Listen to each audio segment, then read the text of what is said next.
Assalamu alaikum. This beautiful voice is not mine, it's I's voice.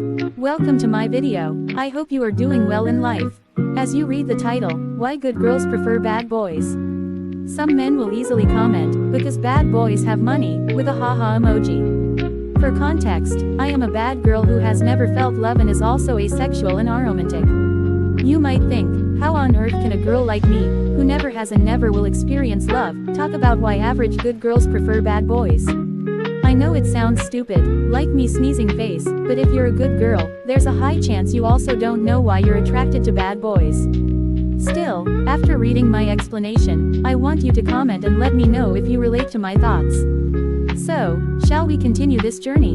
I'm a girl who isn't allowed to go out or socialize with people for obvious reasons, of course, for my safety. Even going to the terrace of our own house has been banned since childhood. So, my only way of understanding people was through movies, TV shows, and books, which I love watching and reading. I fell in love, in a friendly way, with people who don't exist and who will never know about my existence. But when the internet entered my life, everything changed. Now, I can learn about real people's psychology. We are always taught that there are two types of people, good and bad. But that's not true. In my research, I found there are more than just these two categories. Let's first talk about the good kind of people you've met. If someone asked you to define a good person, what would your answer be? Of course, I can't ask every human being, so I asked ChatGPT, what is the definition of a good person in society's eyes? Here's the answer I got. Society often defines a good person as someone who is honest, kind, respectful, and responsible. They help others, follow moral values, and avoid causing harm. Being generous and living by societal or religious principles is also seen as important. I think it's a decent answer. Society idealizes these people as good people, but are they really? Let's see. For context, my parents are respectable doctors who treat their poor patients for free. I hope most of you reading this come from a middle-class family or know someone who does. I also hope your parents are doing a decent job. Even if your mother is a housewife, that's still considered a respectable thing a good woman does. For context, although my parents are doctors, we live in a village because they want to help poor people who don't have access to good health care.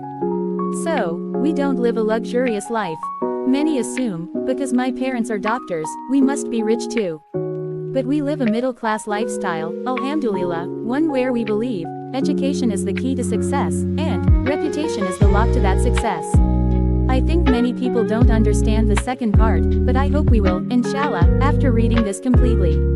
Because of education and reputation, we live a decent, respectable life that many people dream of. My parents are heroes in this village, but not for me. Confused by my last line? Today, I'll take my parents as an example of the good people type and expose their true selves. No, they are not fake doctors or smugglers using poor patients for illegal work. They are just people pleasers, like most middle-class parents. Let's first talk about these people pleasers, the first type of good people. You know that famous line from middle-class parents, clean your room, or guests will badmouth us. It's iconic, but if you notice, our parents focus more on having a good reputation in front of guests than actually having a clean room. Like, they're not going to get money from the president for having a clean room, but they don't want to ruin their reputation. You can also notice when guests arrive, or at a parent-teacher meeting, your parents won't scold you like they normally do at home because they don't want to damage their reputation. They always have special dishes for special guests, but will they show that same reputation in front of house helpers or lower-class people? No, they won't hesitate to scold you or treat you badly in front of them because, to them, maintaining reputation in the eyes of the lower class doesn't matter. Let's take an example from my dad. He once told me a story from a decade ago when he was poor. While standing in a bus, his bag accidentally hit another man's back.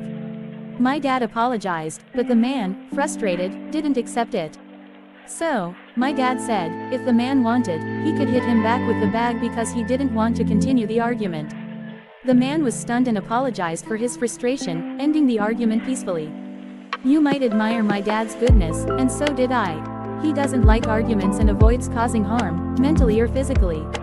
But when it comes to a rickshaw driver or an Uber driver making a silly mistake, my dad won't hesitate to shout at them.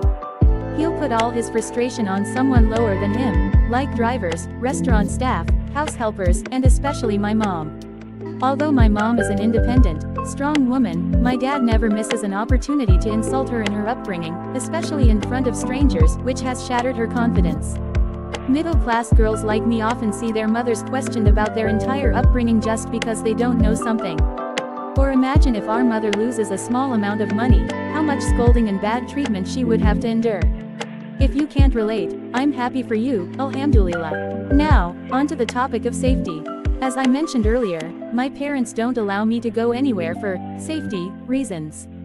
But when any rich relatives or senior doctors touch me inappropriately without medical reasons, even in front of my parents, they just smile and shut themselves up, acting like it's normal, even though our body language screams discomfort.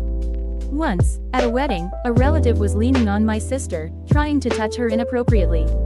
She was just 12 years old. We all knew it was wrong, but we didn't want to make that relative uncomfortable by saying, "Please maintain a distance." Instead, we let my sister feel uncomfortable until she stood up for herself and said, "Get away from me, I don't like your touch." Yeah, I told you I'm a really bad sister. I should have supported her before she had to speak up. I want to improve that, inshallah. Now, imagine if it were a stranger or a driver in that relative's place. We wouldn't hesitate to create an environment where no one would dare to touch my sister. But when it's a relative, we make her feel uncomfortable for the sake of so-called reputation. This makes many middle-class girls realize that our parents don't truly care about our safety, trauma, or pain. They care more about reputation, whether a man will want to marry us after an incident like that.